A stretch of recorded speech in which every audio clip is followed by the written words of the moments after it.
अधिकतर लोग अच्छे नहीं हैं, वे डरपोक हैं। वे नहीं बोलते क्योंकि उन्हें डर है कि लोग छोड़ देंगे। वे मुस्कुराते हैं क्योंकि उन्हें अस्वीकृति का डर है। वे दूसरों के लिए जीते हैं क्योंकि अकेले होने का साहस नहीं है। और फिर वे अपने इस डर को नाम दे देते हैं त्याग। सच्चा त्याग वो नहीं जो खुद को मिटा दे, सच्चा त्याग वो है जो झूठ को गिरा दे।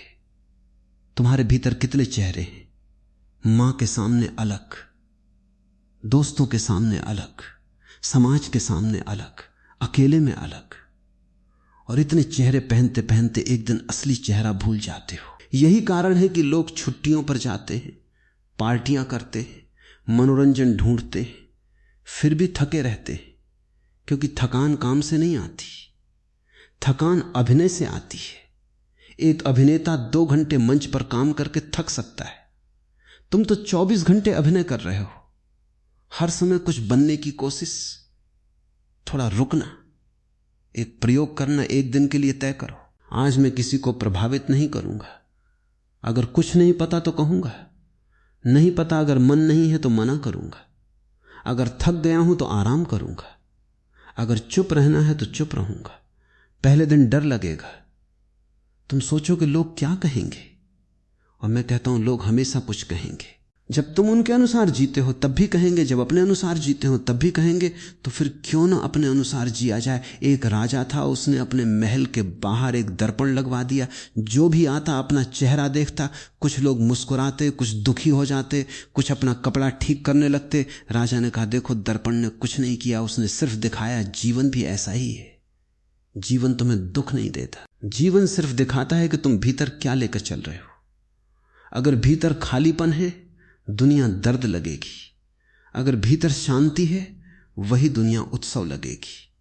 इसलिए लोगों को बदलने की कोशिश बंद करो। ये बहुत अजीब आदत है मनुष्य की। खुद परेशान है और दुनिया को सुधारने निकल पड़ा है। पति पत्नी को बदलना चाहता है, पत्नी पति को बदलना चाहती है, माता पिता बच्चों को, बच्चे माता पिता को, कोई खुद को नहीं देख रहा। और इसलिए संबंध युद्ध बन जाते हैं। 2 अधूरे लोग एक दूसरे से पूर्णता मांगते हैं। कैसा अन्याय है। तुम पहले पूर्ण हो जाओ, फिर संबंध बनाना, फिर प्रेम करना, फिर दुनिया में जाना। तब तुम मांगोगे नहीं, तब तुम बांटोगे। और एक बात याद रखना, जब तुम खुद पर ध्यान देना शुरू करोगे कुछ लोग नाराज होंगे, क्योंकि उन्हें तुम्हारी आदत थी। तुम हमेशा उपलब्ध थे, हमेशा समझौता करते थे, हमेशा हां कहते थे। अब जब तुम बदलोगे उन्हें लगेगा तुम बदल गए हो।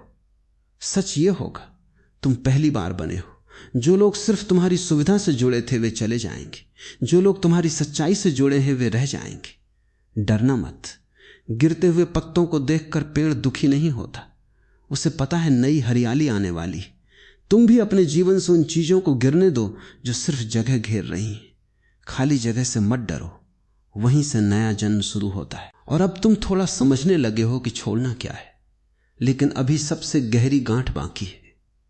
क्योंकि लोगों को छोड़ना आसान है, अपनी पहचान को छोड़ना कठिन है। तुमने अपने बारे में कितनी बातें मान रखी हैं। मैं ऐसा हूं, मैं वैसा हूं, मैं कमजोर हूं, मैं बहुत अच्छा हूं, मैं बहुत भावुक हूं, मैं दूसरों के बिना नहीं रह सकता।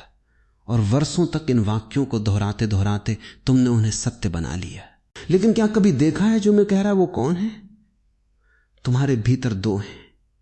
एक वो जो बदलता रहता है, कभी खुश, कभी उदास, कभी आत्मविश्वासी, कभी टूटा हुआ। और दूसरा जो ये सब देख रहा है। जब तुम कहते हो मैं दुखी हूं तो कौन जान रहा है कि दुख है? जो जान रहा है वो दुख नहीं हो सकता। जब तुम कहते हो मैं परेशान हूं तो कौन देख रहा है? परेशानी देखने वाला परेशानी नहीं हो सकता। यहीं से ध्यान का द्वार खुलता है। तुम अपने विचार नहीं हो, तुम अपनी कहानी नहीं हो, तुम अपने रिश्ते नहीं हो, तुम अपने नाम तक नहीं हो। नाम तुम्हें दिया गया, शरीर तुम्हें मिला, विचार समाज ने डाले। लेकिन जो ये सब देख रहा है वो तुम्हारा असली केंद्र है। और जब तक तुम उससे नहीं जुड़ते तुम बाहर भटकते रहोगे। एक दिन सफलता के पीछे, एक दिन प्रेम के पीछे, एक दिन सम्मान के पीछे। और मजे की बात यह है जो भीतर नहीं मिला वो बाहर कभी नहीं मिलता। तुम सोचते हो अगर मुझे सही इंसान मिल जाए मैं शांत हो जाऊंगा, अगर पैसा आ जाए मैं शांत हो जाऊंगा, अगर लोग सम्मान दें मैं शांत हो जाऊंगा। लेकिन देखो दुनिया को जिन्हें सब मिला वे भी बेचैन हैं। क्यों? क्योंकि समस्या चीजों की नहीं थी, समस्या खोजने वाले की थी। एक भिखारी अगर राजा बन जाए तो भी भीख मांगेगा, बस उसकी भीख बदल जाएगी। पहले रोटी मांगता था, अब सम्मान मांगेगा।